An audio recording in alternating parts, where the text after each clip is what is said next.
Alors, on va parler politique comme promis avec Jérôme Chapuis. Ça va, Jérôme?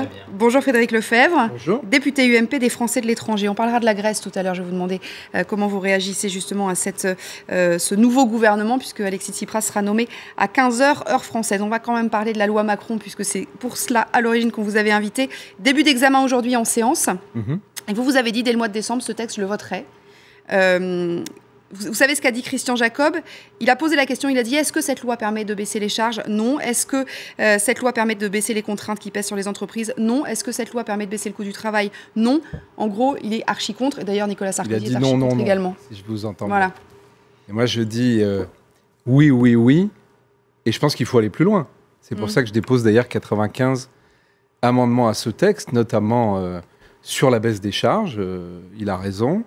Notamment sur la baisse de la dépense publique, parce que j'ai voté contre la loi de finances, j'ai voté contre la loi de financement de la sécurité sociale, parce que je pense qu'effectivement, il faut aller beaucoup plus loin dans ce sens. Mais quand on fait un pas dans le bon sens, pourquoi le refuser? Quand un texte... Bien même, il ne serait pas suffisant, c'est ça que vous voulez nous dire. Bien même, il ne serait pas suffisant. Moi, je préfère qu'on ne fasse pas de surplace. C'est l'intérêt des Français. 2017 est dans toutes les têtes des hommes et des femmes politiques, des journalistes. Vous pensez vraiment que c'est dans toutes les têtes des Français? Vous pensez que les Français, les acteurs économiques, j'étais à la passation de pouvoir, à la CGPME, du nouveau président, avec l'ancien M. Roubaud, M. Asselin, le nouveau président, tous les chefs d'entreprise venaient me voir en disant « Monsieur Lefebvre, merci, vous vous occupez de nous au lieu de vous occuper de vous ». Et c'est ça aujourd'hui le sujet. Est-ce que l'opposition doit continuer d'être dans une sorte de front hostile et systématique à tout, y compris ce qui peut être bon pour le pays? Non, je ne le crois pas. Vous bravez la consigne du patron quand même, parce que Nicolas Sarkozy, il a dit... vous savez, je prends mes responsabilités. Moi, je vous renvoie à il y a un an, quand je disais chiche au président Hollande, quand il disait justement on va baisser les charges et on va baisser la dépense publique.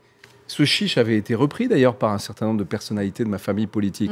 Sauf que moi, j'avais été au bout de cette logique. Et j'avais voté à l'époque, j'étais seul député UMP, le pacte de responsabilité, qui, je veux le dire, depuis le mois de janvier, baisse les charges de 6,5 milliards des entreprises. Ça ne veut pas dire que j'étais pour toutes les augmentations qu'il y a eu par ailleurs, contre lesquelles j'ai voté. Mais quand il y a quelque chose de positif, enfin, écoutez, ayons un peu de bon sens. Si vous vous retrouviez dans un stade, je le disais l'autre jour, vous êtes au 100e rang, vous ne voyez pas grand-chose.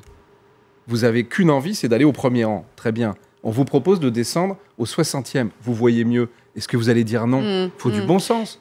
Jérôme Chapuis, ça peut poser un problème à Nicolas Sarkozy, justement, ça, parce que vous n'êtes pas le seul, hein, Monsieur Lefebvre, il y a Monsieur Mariton qui l'a dit aussi, peut-être Messieurs Mariani, Longuet, etc. Est-ce que ça peut poser un problème de légitimité, enfin pas de légitimité, mais Oh, je ne pense pas que ce soit un problème politique pour Nicolas Sarkozy, parce que l'immense majorité de l'UMP va voter contre ce texte.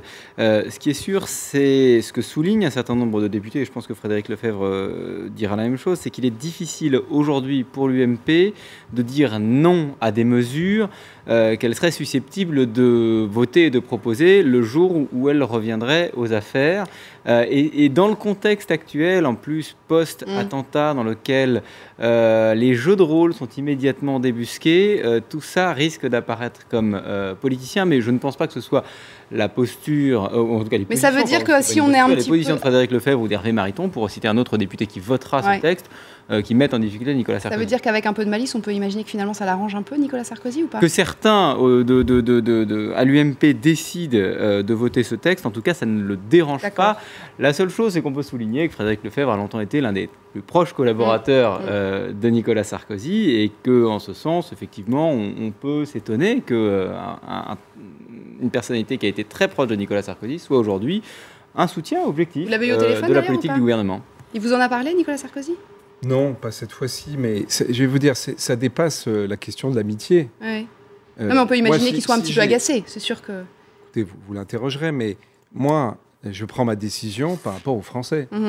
Je vois, j'ai été ministre des acteurs économiques, des entreprises, et croyez-moi, aujourd'hui, le problème que se posent les Français qui sont 37% à ne pas savoir comment ils vont boucler leur fin de mois, à ces chômeurs qui sont de plus en plus nombreux, à ces chefs d'entreprise qui mettent la clé sous la porte ou qui risquent de le faire à la fin du mois, leur question, c'est pas est-ce que les équilibres à l'UMP, est-ce que tout ça, ils s'en fichent et ils ont bien raison. Jérôme Emmanuel Macron, il a besoin de l'opposition sur ce coup-là? Alors, je ne vous aurais pas dit la même chose il y a un mois. Je pense qu'aujourd'hui, il n'a pas besoin de l'opposition pour faire voter ce texte, parce que là encore, on est dans une période particulière.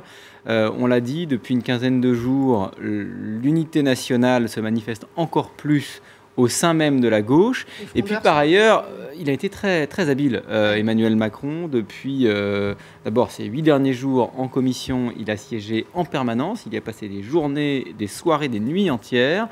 Et il a eu l'habileté de nommer comme rapporteur un frondeur.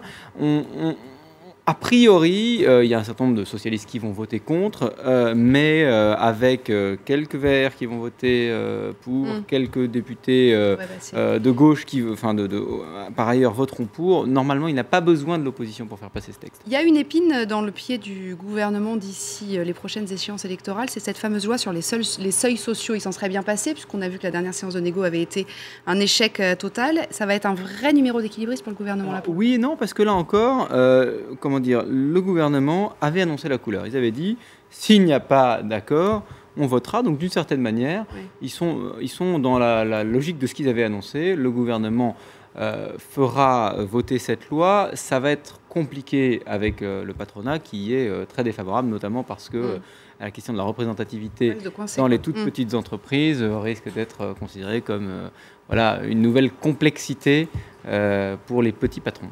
Alors, un dernier mot de la... J'ai déposé un certain nombre d'amendements sur la question des seuils, justement pour qu'on casse ce frein à l'emploi dans les entreprises. Et donc, c'est un débat, là encore, qu'on va avoir dans cette loi. Et moi, c'est ce que je dis à mes amis de l'opposition. Enrichissons ce texte plutôt que de le combattre. Enrichissons-le. Battons-nous pour faire passer un certain nombre d'amendements plutôt que de dire non par principe, alors qu'il y a une attente très forte.